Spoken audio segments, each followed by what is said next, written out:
Update. I, 50 female, told my daughter, 24 female, that I won't attend her wedding if her biological father is there, but now she says I'm being stuck in the past. Original post. For some context, about 24 years ago, I was violated by a close friend of mine and got pregnant by the encounter. I was inconsolable for months after the event. To make matters worse, I found out that I was pregnant at about 20 weeks, and where I lived at the time it was illegal to terminate after the first trimester. My husband had really been my rock and my support during that time, and I do not know how it would have ended up if not for him. He said that I could put it up for adoption, or I could keep the child and he would raise it like our other children. I decided to not give it up for adoption, but raising the kid was hard. I'm half Polish and half German, and he is half German and half Russian. We both have pale skin, light hair, and blue eyes, as well as being fairly tall. I'm about 178 centimeters, or around 5'10", and he's 191 centimeters, or about 6'3". However, our daughter Luna is about 160 centimeters, or 5'3", has dark hair and a brown complexion like her biological father. I often heard snide remarks about me being an unfaithful wife because it was obvious that she was not my husband's child. It was especially hard for me when Luna was young, because she looked so much like her dad. My husband took care of my daughter most of the time, since I had bad flashbacks whenever I saw her face from when I was violated. As she grew up, it died down a bit, but I would still get these horrible panic attacks when I saw her wearing boys' clothes and short hair. Since I was prone to having panic attacks, Luna ended up being closer to my husband than she was to me.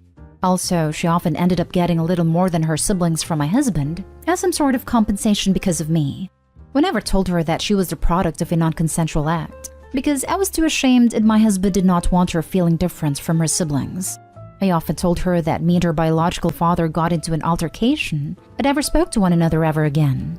About 2 years ago, she got one of those DNA test items and found out she had a relative in the system. Said relative got Luna in touch with her bi-dad, and they started talking despite my protests. He apparently wanted to speak to me about something he wanted to tell me, so Luna attempted to persuade me to speak with him.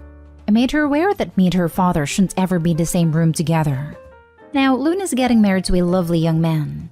Some of the COVID restrictions have been lifted, so she's able to have a decent-sized wedding. The original plan was to have my husband walk her down the aisle, but he had gotten into a bad accident, leaving him in a wheelchair until his legs are strong enough to support his weight again. However, this is not her idea of a picture-perfect wedding day, so she invited her biological father to have the honor of being the bride's father.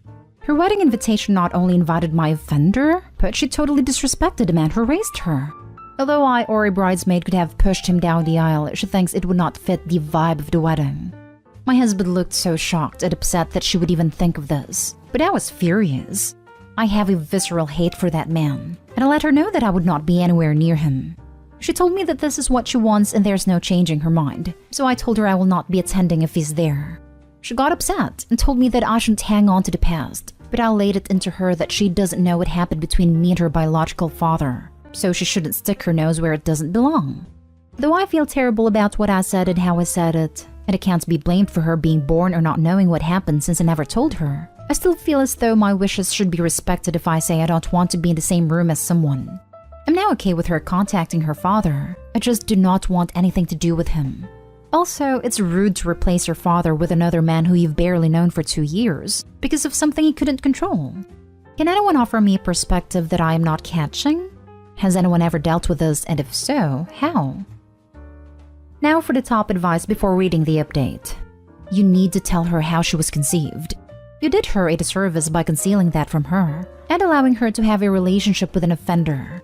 Now that offender has obviously fed her a narrative that paints him in a convenient light. Who knows what else that man could do? Tell her immediately.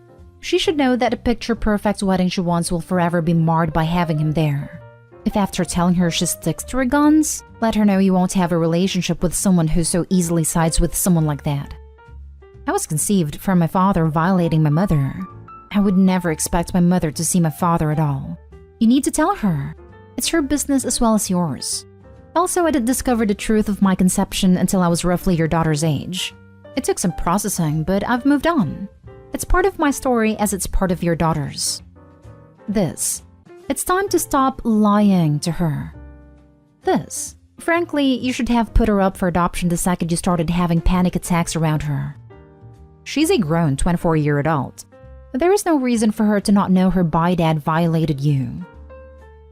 And now for the update. Before I get started on the updates, I have a few things I want to address.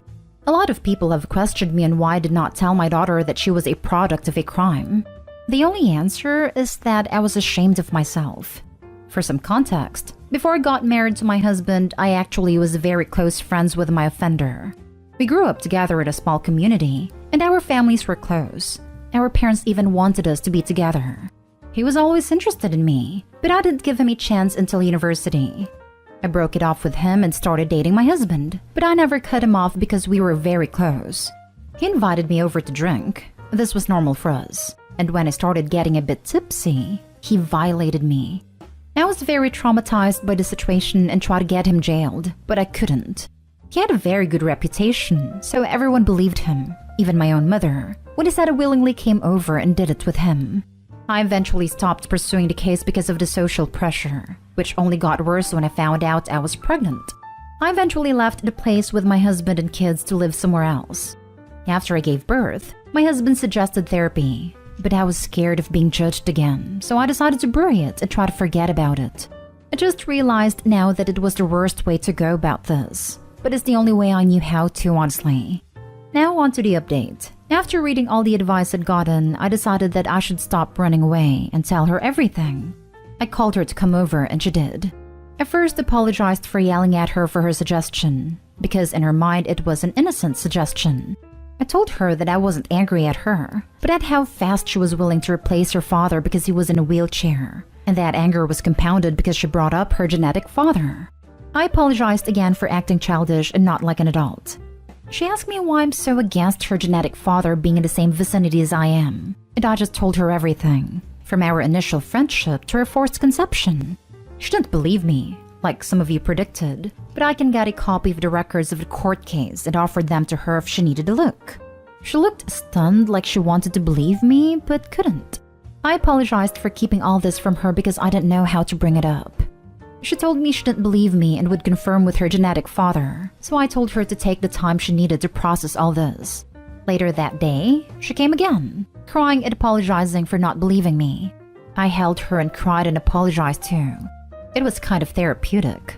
We had a long chat and I did feel closer to her. When we were done, she said she wanted to take me out to a surprise to help me feel better in a couple of days, which I happily agreed to. I went to see her yesterday in this little restaurant with a patio that had a private pay-for-use area for a maximum of 4 people due to COVID. She ran up to me and gave me a hug. Then she led me to the patio, where her biological father stood. She told me he was here to apologize and start my healing journey. I just wanted to leave, but he grabbed my hand, and all those memories I tried to repress just came back out. I started having a panic attack and lost my balance, to which she tried to help me keep my balance, which worsened everything. I honestly don't remember how I left, but I ended up in my car just sobbing. I called my elder son to pick me up because I was not fit to drive at that moment. Today my daughter called me upset that I ruined her surprise, but I was extremely upset with her. I asked her why she did that when she knows everything that happened between me and him, and she tried to use the excuse of my healing journey, but I wasn't having it. She admitted that she wanted me to get used to him because he's gonna be walking her down the aisle along with my husband, and we'll be doing the daddy-daughter dance. I told her that while I loved her and respect her decision to be with him, I am not willing to be anywhere he is.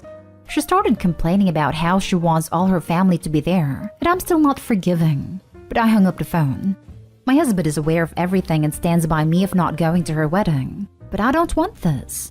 If my other children were to know, they would stand by me and tell the rest of their extended family, which is going to lead to my daughter getting disowned by the family. But there is no need to give me advice on this because I will be seeking professional aid. Anyways, one good thing to come out of this is that I'm finally confident enough to seek therapy. Thank you for listening to my venting and for commenting on my last post. Happy holidays! I hope you enjoy it with those who love you. WTF. Honestly, same. Daughter checked all requisites of villainy. Never met the daughter, but her entire existence infuriates me right now. It baffles me that in some twisted way, she excused, condoned, accepted, doesn't care that the assault happened. Can't even find a right word, but it was selfish of her to ambush you with that horrible person. Sending virtual boosters and support to OP after being hit with a hurricane of an event. Seriously, what a self-centered little see you next Tuesday. What a horrible daughter. No offense. But at least you have other people in your life with warmer hearts. I think the same. Only a little piece of trash can think that is a good idea to forgive an offender for her selfish wants. I know that she's her daughter, but I'll cut her off if it was me. This is a lot for you to deal with. Virtual hugs from an internet stranger. I'm sorry. I'm so sorry for all of this. My heart goes out to you. Question, if I may, is your husband going to the wedding? No, my husband is very angry with her at the moment. Despite his injury, he's been constantly checking on me to see if I'm alright. I honestly love that man, and I seriously doubt that I would be alive if it weren't for him. I may be way off here, but your kids and the rest of your family deserve to know the truth. She deserves to be disowned. You have suffered enough for her. If I was your child or a family member, I would want the chance to do right by you. Also, she may tell them regardless. It's best they hear it from you before she spins the story to make her seem like the reasonable one. Now for the last story. Update. My daughter ran away at 17 to be with her husband.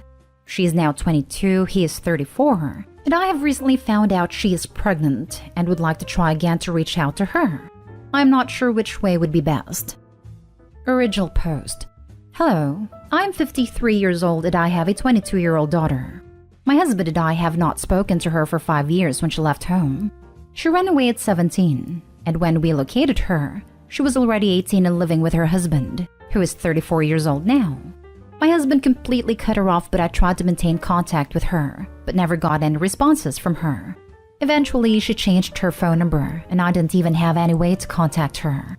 Recently, my daughter has reached out to one of her cousins, and that cousin has told me that my daughter is expecting her first child. I would like to reach out to my daughter and repair our relationship. I would like to help her with her pregnancy and be part of my grandchild's life. I'm looking for advice on what you think the best way to contact her would be. My options are 1. Send her a message over social media. This seems very impersonal to me. 2. Send her a text message. I worry this will upset her because it would mean her cousin giving me her phone number. I don't want my daughter to see that as a betrayal of her trust.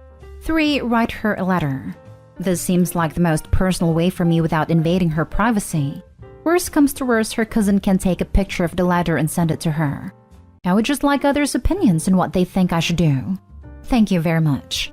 I'm going to add in some pertinent background information. When my daughter ran away, my husband and I did not know she had left willingly to be with her boyfriend, the man she's married to now. We did not even know she was dating someone. We thought she was kidnapped. There was a search for her, and my husband and I exhausted our savings and retirement to search for her once the police stopped.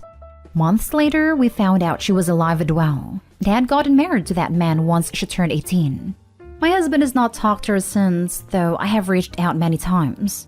Our relationship was very good until she turned 16, when I later found out she began dating her now husband. Around that time, she began sneaking out, skipping school, and lying, which we know was probably due to the influence of her husband.